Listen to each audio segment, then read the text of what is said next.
Hi guys, my name is Julie. So today I'm going to talk about a Romance language, but not about French, not about Spanish or Italian, but about a rather small Romance language, small but very strong, a language called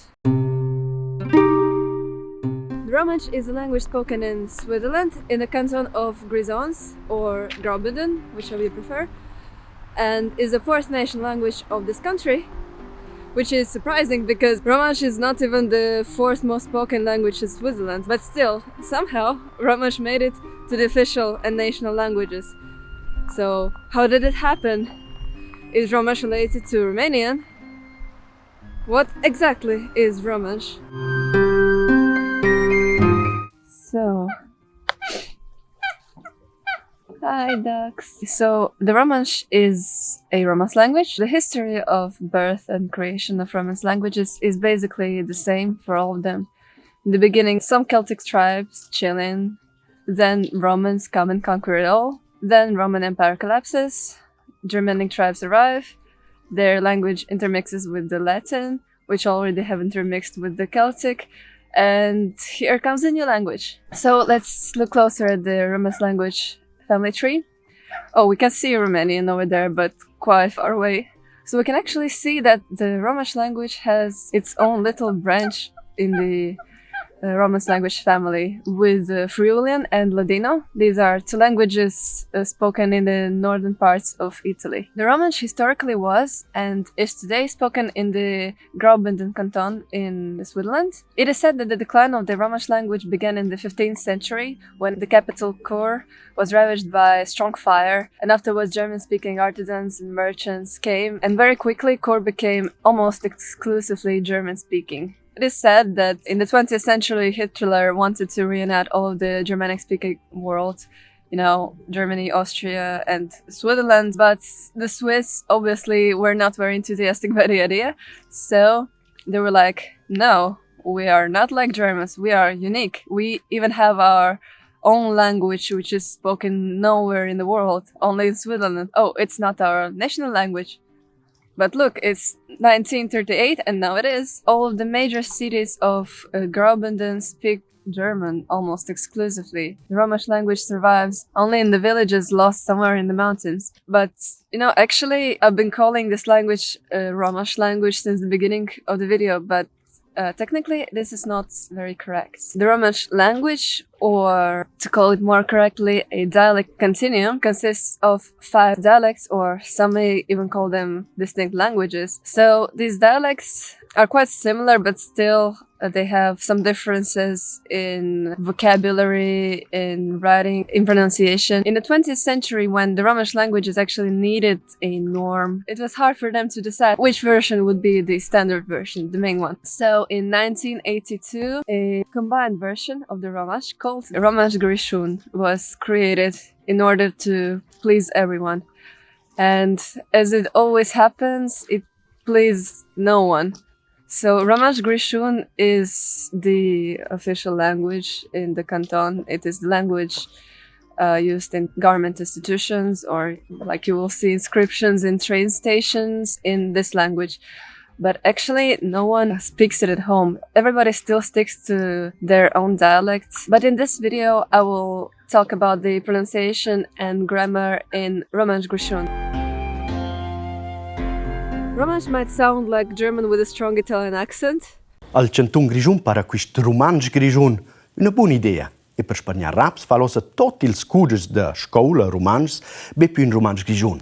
Except that it's not. Actually, as we're going to see now, Romansh has some very unique features. For example, long and short vowels, or stressed and unstressed vowels, meaning that A and E, pronounced as A and E, and when unstressed, are pronounced as schwa, like this neutral sound. So this is a feature which was present in Latin, but has disappeared in almost all of the Romance languages. Then there is also a phenomenon with the consonants. For example, some of the voiced consonants in the end of the word become unvoiced, like in the word bap or salit, and vice versa. Some of the unvoiced consonants, when between two vowels, become voiced. And yeah, also there is some fun stuff happening with the letter S, which most of the times is pronounced as the sound S, but can also be pronounced as Z or as sh, and even as j sometimes. Also, the Romansh language has quite a few of diphthongs and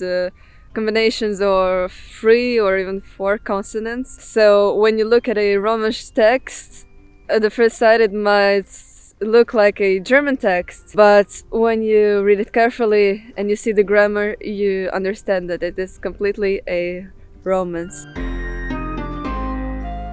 It's actually very easy to understand Romansh if you speak any of the Romance languages, and especially it is easy to understand the grammar and the structure of the Romansh language. Of course, it has some interesting features, like for example, the plural form is formed like in the French language by adding an S at the end, instead of putting an I or E at the end like it is done in Italian. So this made some of the researchers think that the Rhaeto-Romance language group is actually genetically closer to the French than to Italian. Another feature which is really similar to French is the negation form. Like in French, when you negate something, you say ne blah blah blah pas, blah blah blah being a verb. And in the Romansh, it is basically the same structure. They say na blah blah blah, bitch. But the rest of the grammar is, yeah, basically the same as in the other Romance languages. You have the articles, you have the tenses, all of this stuff that all of us who have learned Romance languages like French or Italian love so much. So I think I'm not going to stop for a long time on this point. Even though the Romansh is a result of intermixing of different languages, not much is left from the Celtic roots. Most of its vocabulary is Latin-based, with loads and loads of German-influenced words. German loanwords became to appear from the Middle Ages, and this process continues today, especially because virtually every Romansh speaker is bilingual in German as well. Even though Romansh became a national language, this didn't stop the inevitable. Romansh language native speaker number is shrinking, and this process is not going to stop, especially in our mobile and very globalized world when young people don't want to stay in their small village lost in the mountains. So I'd like to hear from you, like, what do you think? Does Romansh have a future? It sounded a bit too harsh, but still, what do you think? Also, if by any chance any Romansh speaker watches me, which would be really surprising, but I don't know, it's YouTube, everything is possible. So yeah, if you speak Romansh, please tell me if it was good, if it was at least a little bit correct. And just anyone, please, like, tell me, did you like the video? I would really appreciate it. And yeah, thank you very much for watching. Ciao!